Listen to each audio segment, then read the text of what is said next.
कहानी की शुरुआत माँ और बेटे के एक बहुत ही सुंदर सीन से होती है। आना एक सिंगल मदर है और ये छोटा सा प्यारा बच्चा जो आप देख रहे हैं इसका नाम जाइन है। सुबह से ही बहुत जोरों की बारिश हो रही है। बारिश कुछ अजीब सी लग रही है, तो इस बारिश के पानी को देखकर जाइन अपनी मम्मी से जिद करने लगता है कि उसे स्विमिंग करनी है। उसकी माँ उसे किसी तरह समझा बुझाकर रोज की तरह नाश्ता बनाने जाती है। तभी अचानक वो नोटिस करती है कि उसके घर के फ्लोर पर पानी आ रहा है। खिड़की की तरफ देखने पर पता चलता है कि खिड़की से भी पानी अंदर घुसने लगा है। ये देखकर वो काफी हैरान रह जाती है, क्योंकि वो उस बिल्डिंग के 3rd फ्लोर पर रहती है। तीसरी मंजिल तक पानी पहुंच जाना कोई नॉर्मल बात नहीं है। अचानक उसे सुनाई देता है कि बिल्डिंग के माइक पर अनाउंसमेंट हो रही है कि 3 मंजिल तक पानी पहुंच चुका है, इसलिए जितना जल्दी हो सके सबको ऊपर के फ्लोर्स पर जाने के लिए कहा जा रहा है। साथ ही एक और बात बताई जाती है कि पूरी बिल्डिंग में कहीं भी इलेक्ट्रिसिटी नहीं है, इसलिए नेचुरली लिफ्ट बंद हो गई है। ऊपर जाने के लिए सबको सीढ़ियों का इस्तेमाल करना होगा। ये सुनकर आना बिना देर की अपना जरूरी सामान पैक करना शुरू कर देती है। लेकिन उसी वक्त हर तरफ पानी देखकर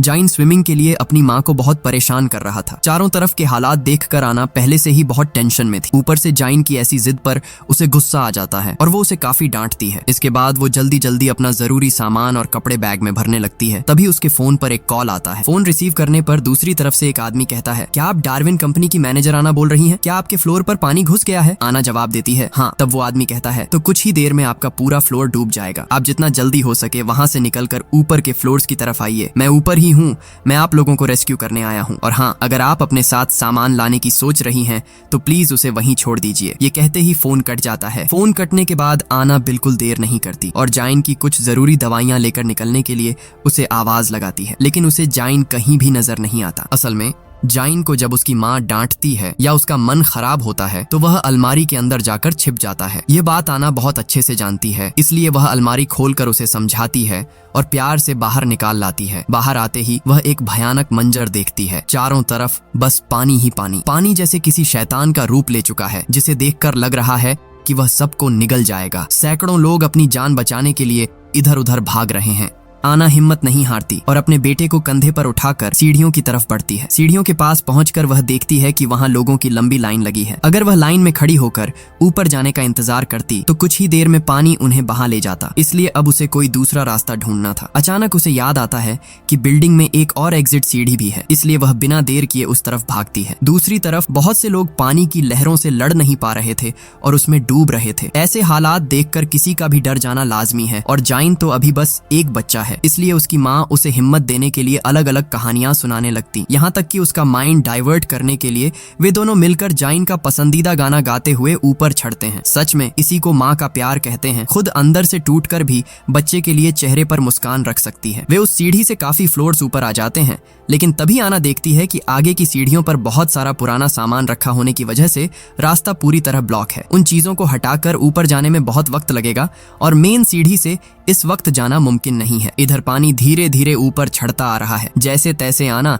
उस सीढ़ी से जाइन को लेकर ऊपर के फ्लोर पर पहुंचती है। ऊपर पहुंचते ही अचानक उसे सुनाई देता है कि किसी दूसरे फ्लोर से कोई उसका नाम पुकार रहा है। वह उस आवाज का जवाब देने के लिए जैसे ही पीछे मुड़ती है, देखती है कि जाइन वहां नहीं है। आना बिल्कुल पागलों जैसी हो जाती है। एक तरफ इतना सारा पानी और दूसरी तरफ सैकड़ों लोगों की भीड़। आना को कुछ समझ नहीं आता कि वह क्या करे और अपने बेटे को कहां ढूंढे। वह पूरी तरह बेबस हो जाती है, फिर भी अपने बेटे को ढूंढने के लिए इधर उधर भागने लगती है। ढूंढते ढूंढते वह एक फ्लैट के अंदर घुस जाती है। तभी उसकी नजर खिड़की की तरफ पड़ती है और फिर वह जो देखती है उसे देखकर किसी भी नॉर्मल इंसान का दिमाग काम करना बंद कर दे। वह देखती है कि पहाड़ जैसी एक दानव जैसी लहर उनकी तरफ बढ़ रही है और कुछ समझने से पहले ही वह लहर उनकी बिल्डिंग से टकरा जाती है। इसके चलते और भी कई फ्लोर्स पानी के नीचे समा जाते हैं। आना अब पूरी तरह से पानी के नीचे है, फिर भी वह जाइन को ढूंढना नहीं छोड़ती। पानी के अंदर ही तैरते हुए वह पागलों की तरह एक कोने से दूसरे कोने तक अपने बच्चे को तलाश रही है। एक बार सोचकर देखिए, उस वक्त आना खुद को कितना बेबस और हेल्पलेस महसूस कर रही होगी। काफी देर तक पानी में ढूंढने के बाद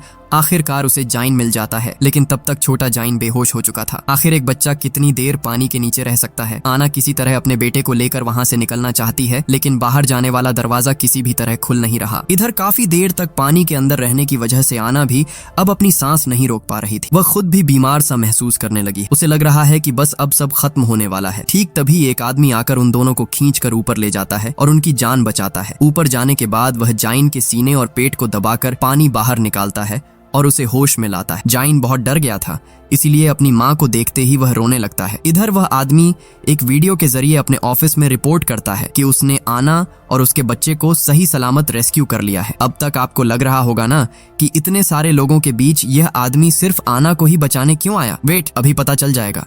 जब आना उस आदमी से उसकी पहचान पूछती है तो वह बताता है कि उसे डार्विन कंपनी ने भेजा है। वह उस कंपनी की सिक्योरिटी टीम का हिस्सा है और उसका नाम हीजो है। इसके बाद जब हीजो उन्हें लेकर ऊपर की तरफ जा रहा था तब आना उससे पूछती है, बाहर का पानी इतना नमकीन क्यों है? मुझे तो लगता है कि यह कोई मामूली बारिश नहीं है। तब हीजो उसे बताता है कि बारिश तो नॉर्मल है, लेकिन यहाँ जो बाढ़ आई है वह समंदर का पानी है। असल में अंटार्कटिका में एक उल्का पिंड गिरा है जिसकी वजह से सारी बर्फ पिघल गई है और यह बाढ़ आई है। आना पूछती है, क्या इस बारे में वैज्ञानिकों को कुछ नहीं पता था? हीजो बताता है कि साइंटिस्ट को सब कुछ पहले से पता था, लेकिन उनके पास इस सिचुएशन को संभालने का कोई रास्ता नहीं था। इसीलिए वे बेकार में लोगों को बताकर अफरा तफरी या डर का माहौल नहीं बनाना चाहते थे। और हाँ, आज शायद इस दुनिया का आखिरी दिन हो सकता है, सब कुछ पूरी तरह खत्म हो जाएगा। हीजो की बातें सुनकर आना परेशान हो जाती है और पूछती है, अगर दुनिया खत्म ही होने वाली है तो आखिर हम जा कहाँ रहे हैं? हीजो आना से कहता है, आप भले ही खुद को डार्विन कंपनी की एक मामूली मैनेजर समझती हो, लेकिन आप कोई साधारण इंसान नहीं है। आपकी कंपनी में एआई के लिए जो इमोशन इंजन तैयार किया जाता है उसे सिर्फ आप और आपके बॉस ही बना सकते हैं। सुबह से आपके बॉस और उनकी बेटी का कहीं पता नहीं है, शायद वे अब तक पानी में डूब चुके होंगे। इसलिए अब हमारी आखिरी उम्मीद सिर्फ आप हैं। हमने ऑलरेडी लैबोरेटरी में इंसानी शरीर तैयार कर लिए हैं, लेकिन उस बॉडी में इमोशन सिर्फ आप ही डाल सकती हैं। क्योंकि आज दुनिया के सभी लोग मारे जाएंगे, इसलिए दोबारा धरती पर इंसान बसाने के लिए भी हमें आपकी जरूरत है। इसीलिए आपको ले जाने के लिए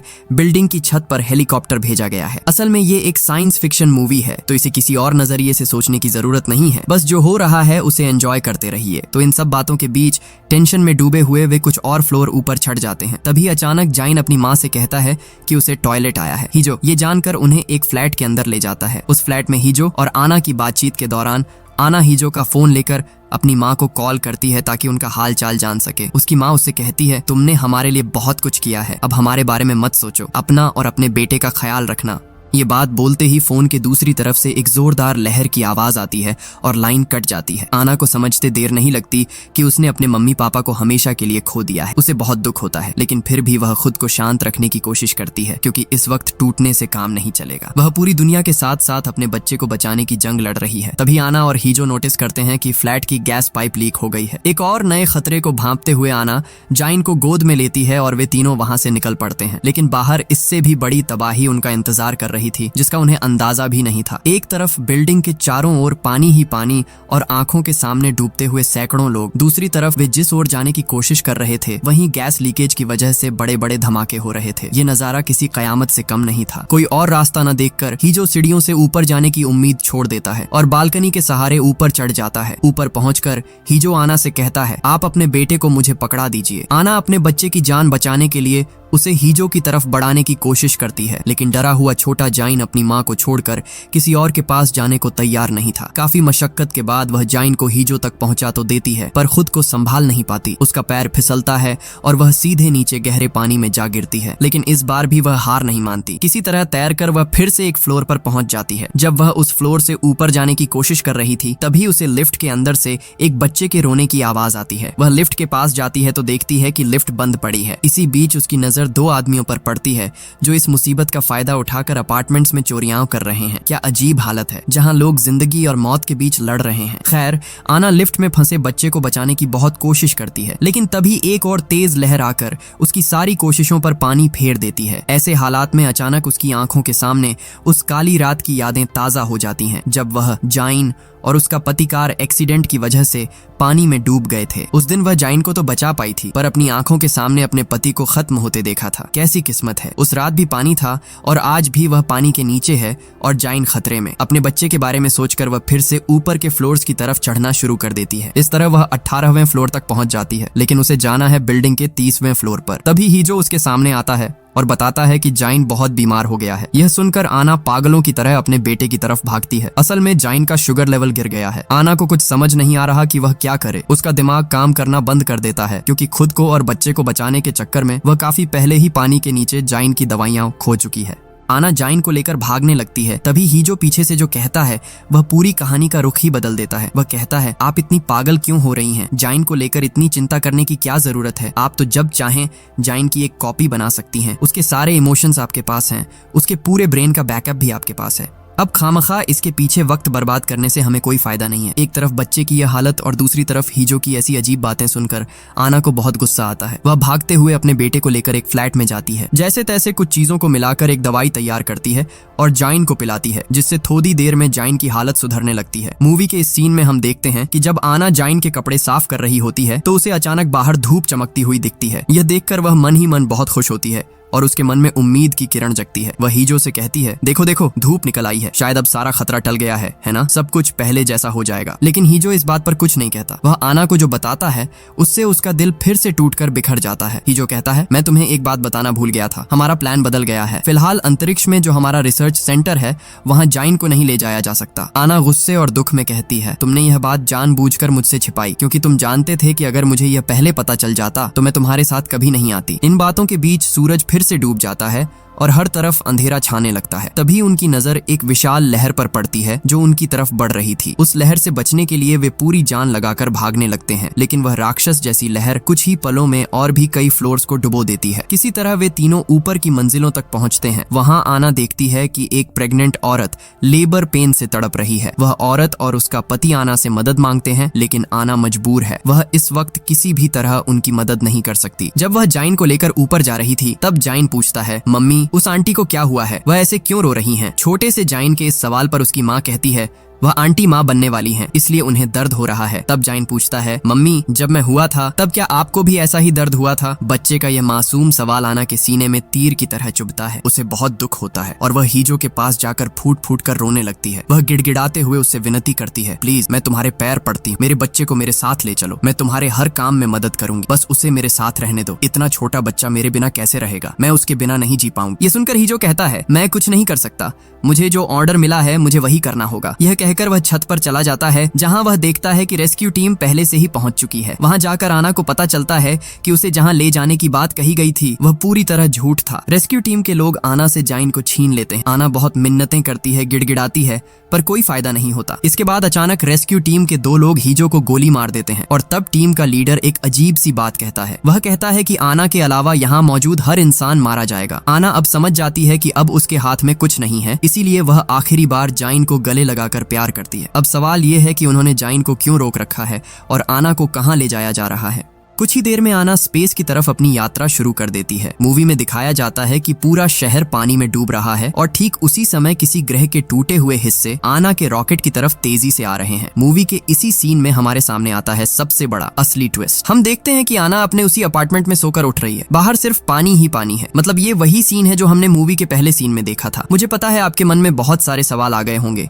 ऐसा लग रहा होगा कि सब कुछ सिर के ऊपर से जा रहा है ना? थोड़ा सब्र रखिए, मैं सब क्लियर कर दूंगा। तो नींद खुलने के बाद आना देखती है कि उसके पूरे घर में पानी घुस गया है। सिक्योरिटी रूम से अनाउंसमेंट हो रही है कि जल्दी ऊपर के फ्लोर्स पर जाए। ठीक तभी आना के फोन पर हीजो का कॉल आता है। हीजो उसे छत पर आने को कहता है क्योंकि उनके लिए हेलीकॉप्टर इंतजार कर रहा है और आज वे जाइन को भी साथ ले जाएंगे। जब वह फोन पर बात कर रही थी तब जाइन बार बार अपनी माँ को कुछ दिखाने की कोशिश कर रहा था। वह कह रहा था कि उसने सपने में कुछ देखा है और जो देखा है उसकी फोटो बनाई है, लेकिन इतनी जल्दबाजी में आना उस पर ध्यान नहीं देती। वह फटाफट बाहर निकलने की तैयारी करती। पिछले बार की तरह आज भी जाइन बाहर निकलने से पहले अलमारी में छिप गया था। उसकी माँ उसे ढूंढ निकालती है और कहती है कि वह अब से अपनी माँ की सारी बात माने और अगर कोई उसे अपने साथ ले जाना चाहे तो वह न जाए। लेकिन तभी जाइन अपनी माँ से एक अजीब सवाल करता है। वह पूछता है, मम्मी काफी दिनों से मेरी उम्र 6 साल ही क्यों है? मेरी उम्र बढ़ क्यों नहीं रही? हर रोज मेरी उम्र 6 साल ही क्यों रहती है? आना को इन बातों का कोई सिर पैर समझ नहीं आता, इसलिए वह बिना देर किए जाइन को कंधे पर उठाकर छत की तरफ ले जाने लगती है। लेकिन पिछली बार जब हीजो ने आना को आवाज दी थी तब उसने जवाब दिया था, पर इस बार वह हीजो की पुकार पर कोई रिस्पॉन्स नहीं देती। वह हीजो को इग्नोर करके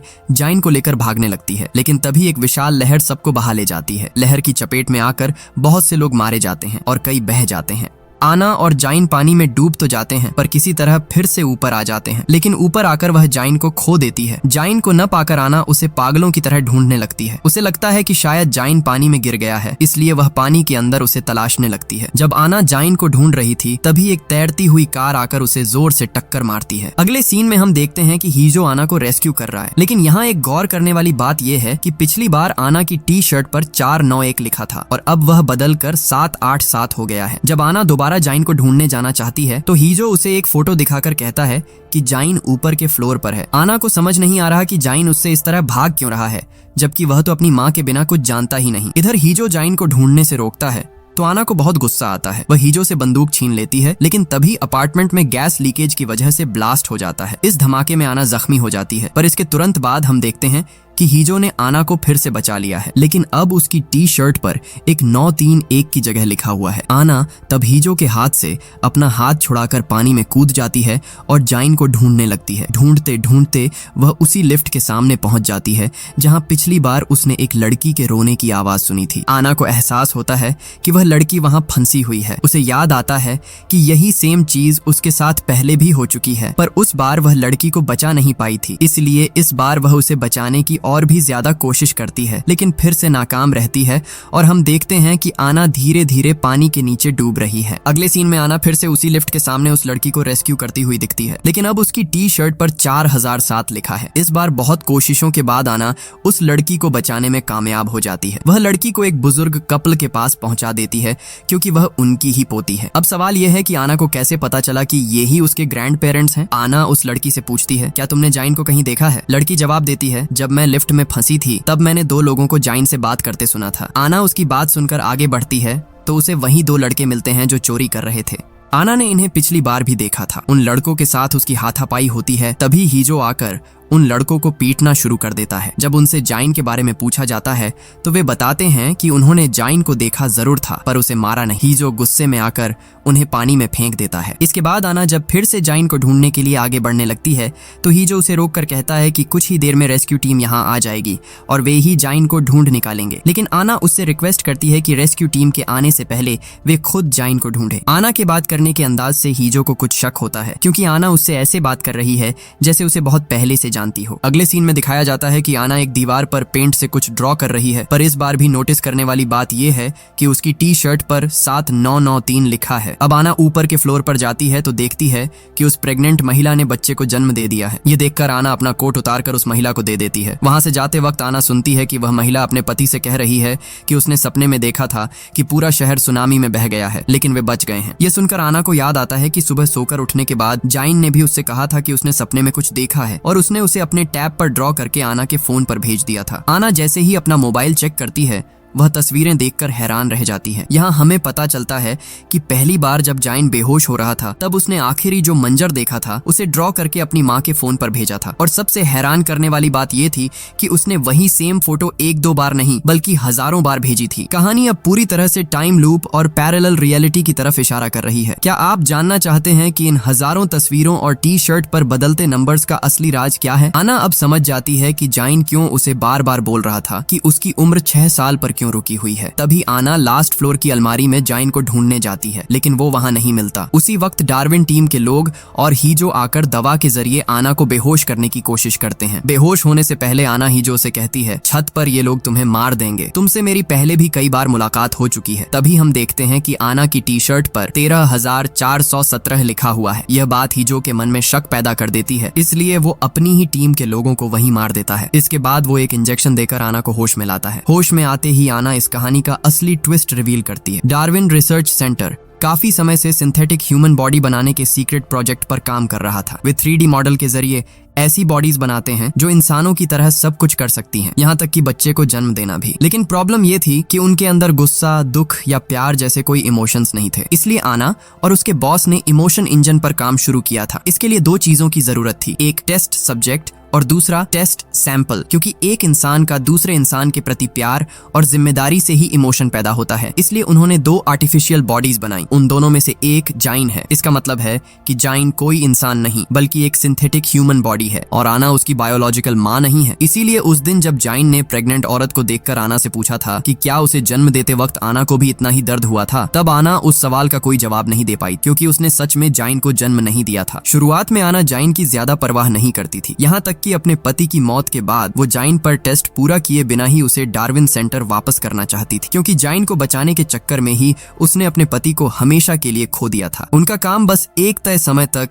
इन टेस्ट्स के जरिए डेटा कलेक्ट करना था और फिर उसे रिसर्च सेंटर भेजना था। उनका प्लान था कि इसी डेटा से वे इमोशन इंजन को प्रमोट करेंगे और बाद में उस एआई इमोशन को सिंथेटिक बॉडीज में इस्तेमाल करेंगे। लेकिन पूरा काम खत्म होने से पहले ही उन्हें पता चला कि अंटार्कटिका में एक विशाल एस्टेरॉयड टकराने वाला है। इसकी वजह से पूरी दुनिया में एक महासुनामी आएगी जो मानव जाति का नामो निशान मिटा देगी। समय कम होने की वजह से डार्विन लैब से जाइन का डेटा कलेक्ट करने के लिए लोग भेजे जाते हैं और रिसर्च के लिए आना को भी उनके साथ जाना पड़ता है। लेकिन जाने के वक्त जब उनका स्पेसशिप एस्टेरॉयड के टुकड़े से टकराकर तबाह हो जाता है तो आना बुरी तरह जख्मी हो जाती है। मौत को करीब देखकर आना एक बड़ा फैसला लेती है। चूंकि टेस्ट सैंपल तो मिल चुका था लेकिन टेस्ट सब्जेक्ट नहीं मिला था, इसलिए वो खुद एक माँ के तौर पर इस एक्सपेरिमेंट का टेस्ट सब्जेक्ट बनने के लिए तैयार हो जाती है। इस फैसले के बाद उसकी मेमोरी को एआई सिस्टम में ट्रांसफर कर दिया जाता है। फिर जाइन को उसे छिपा दिया जाता है। पूरा सेटअप इस तरह किया जाता है जहां आना का काम होगा हर खतरे और रुकावट को पार करके